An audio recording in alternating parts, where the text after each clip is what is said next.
I don't know anyone who actually bought this game. I didn't buy this game. When I replaced my computer last fall, it came with an unlock code for Unknown 9 Awakening.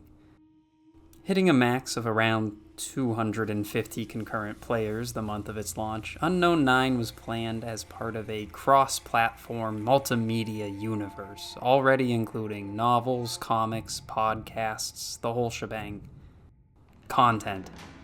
This is a game that they hoped would launch 1,000 revenue streams. Those plans seem scrapped. The studio, Reflector Entertainment, is undergoing massive layoffs and future product cancellations. And here I am with a free code. I'll let you in on a little secret. I deeply want every game I play to be fun.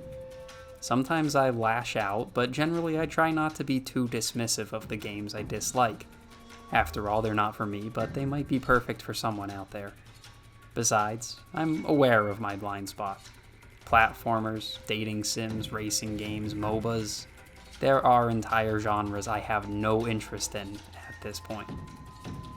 But someone works hard on all these games. Someone, maybe a lot of people, lost their jobs after this game debuted.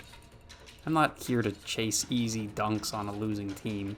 I'm just playing a game and reviewing it. Unknown 9 Awakening is a globe-trotting action-adventure set nominally in 1912. I say that because there's blimps, MP40s, widespread electricity, trucks, and diesel punk contraptions everywhere, and nobody is really dressing for the period. This game isn't really anchored at any point in time. Everything is comic book, from the language to the walkie-talkies, but it says 1912 at the start, so we'll just say it's an alternate history. We play as Haruna, who is sort of a Jedi Padawan type known as a Questor. This is probably the only game I've ever seen where the main character is an Indian woman, but, well, she seems to have been cut from whole cloth as an action hero. In that way, she's exactly like the typical B-tier action-adventure protagonist. In this world, history repeats itself. Maybe a bit more literally than our own. Empires rise and fall, eventually slipping into some deep pocket of parallel reality. The Fold, a condensed dimension of potential. 1,000 years ago, an ancient empire sought to stop the cycle of death and rebirth and did something. And so the Unknown 9 were born, 9 wizardy types who tried to stop the cycle by making themselves immortal and imprisoning some big demon in the spooky dimension, and then made themselves forget about it. The game starts off with Haruna following her mentor into the desert to stop a secret society from dredging up that past. It doesn't go well for us, and the rest of the game is a revenge tale. I don't think there's an established term for these kind of games, but right before Dark Souls became the homework everyone copied, there was a massive wave of third-person action-adventure games with single-button combat and a twist. Assassin's Creed with the parkour, Prototype and Infamous with their superhero action, Space Marine adding shooting to the brawling, then the more standard ones like Enslaved, God of War, and all of the movie tie-ins, Arkham Asylum, Mad Max, Force Unleashed, Shadows of Mordor. For a while there, third-person action-adventure games were basically the standard template, produced alongside military shooters. I'm usually pretty hard on them nowadays, because, well, I've played a ton of them, a lot of very solid and unique games, and the genre hasn't really advanced in the past 15 years. It's simply split into Souls-likes and Ubisoft-likes.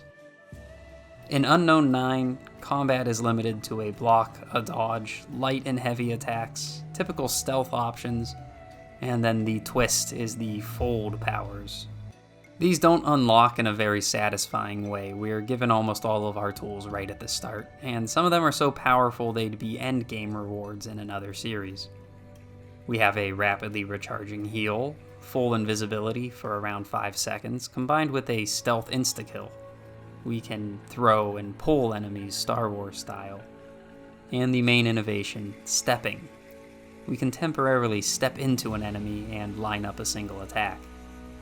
This part does progress. We start one step at a time and can eventually do 3 consecutive steps, with increasing damage at each step. Other than that, we've got a distraction skill to line up those stealth kills, and towards the middle we unlock a magic punch that fills up a stagger meter, allowing for a special animation critical hit. Despite the efforts to switch things up, the gameplay feels a bit rote. The hybridization of stealth, combat, and magic clicked after a while, and some of the endgame maneuvers I was pulling off were actually pretty satisfying. Pulling snipers down from cliffs was a particular highlight. However, the enemy design is really bland, just a series of guys in khaki with red sticks or slow-firing guns and almost identical silhouettes. The only real notable enemy were the gearheads, who are wearing electrified diving suits and wielding Maxim guns. It's pretty steampunk, but everyone else is just an Arkham Asylum thug on safari. They also only seem to have a handful of voice actors doing all of the enemies, and each has their own distinct accent. It makes it feel like you're just beating up the same 4 guys the entire game. There's some empty-headed puzzles that amount to pressing Y a single time at 6 objects, and we've also got a robust collectible system that doesn't add a whole lot to the game other than making completionists do a second run. Oh, and of course, there's a perk level-up system tied to one of those collectible types. One other minor qualm: this game makes you do 6 shimmy transitions in the very first level. It's kind of baffling. It's one of those little transitions every 10 minutes. The game's so linear, it's basically on rails, and there's a ton of little sections with this kind of impossible to mess up platforming that just serves as padding. It immediately irked me, which is funny because it tones way down after the first level. In hindsight, they were probably just trying to fill space to fit more dialogue into the beginning. For a game that was free with a graphics card, I really expected it to look better. It's got all of the hallmark modern graphics problems. Hair and fabric, by and large, look disjointed and stiff. Facial animations aren't very emotive in-engine, and at times characters just sort of get stuck in place. Or the textures load oddly and everyone looks ghoulish. The cutscenes are generally very nicely animated, and some of the environments are spectacular. But for the most part, it's a lot of non-specific alien buildings and the same lush jungles that we've seen in every game since Uncharted. I did like the parts where Haruna dives into the fold and the laws of gravity don't really apply. Those sections are neat, kind of reminding me of the first Prey, although I have the distinct feeling they couldn't figure out how to make the combat system work in those environments, because all you do is walk forwards and hear exposition. The game is obviously intended as a prologue and introduction to the shared universe. The story itself really focuses more on defining the world and the groups they've created, so the personal stakes they try to fill in just feel hollow. At the beginning of the game, Haruna has lost her mentor and is now a brusque loner, until she meets a ragtag crew of secret society misfits who help bring her out of her shell, showing her the power of cooperation and friendship. The problem with this running theme is that the partner AI that the game makes you drag along are beyond useless. Sometimes an animation will play where they shoot an enemy, but make no mistake, they are not doing any damage and not helping at all. It really defeats the theme of togetherness and cooperation when your partners contribute nothing to the battles and then chide you after each encounter. There's a million reasons to grow attached to companions in video games, but often it starts from sheer utility and layering interesting mechanical options into the game. And these characters just didn't add anything or draw me in. Overall, it's not the worst game I've ever played, but it's far from the best and a bit below average. On the trusty pain scale, I'd rate my experience with Unknown 9 Awakening as very painful. Admittedly, my rating is extremely biased by the sheer volume of similar games I've played in my life. Almost every aspect of this one made me stop and think of another game that did exactly the same thing, hit exactly the same beats, but a little better. If you're the kind of gamer who only plays 1 or 2 games a year, honestly I have no idea how you found my channel, but you'd probably like this one.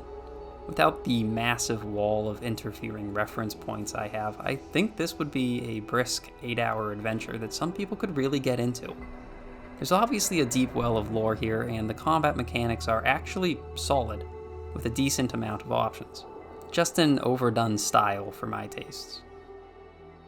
Well, that's all for my 33rd review. I think I'm gonna kick it old school for a few weeks, play something a little more classic.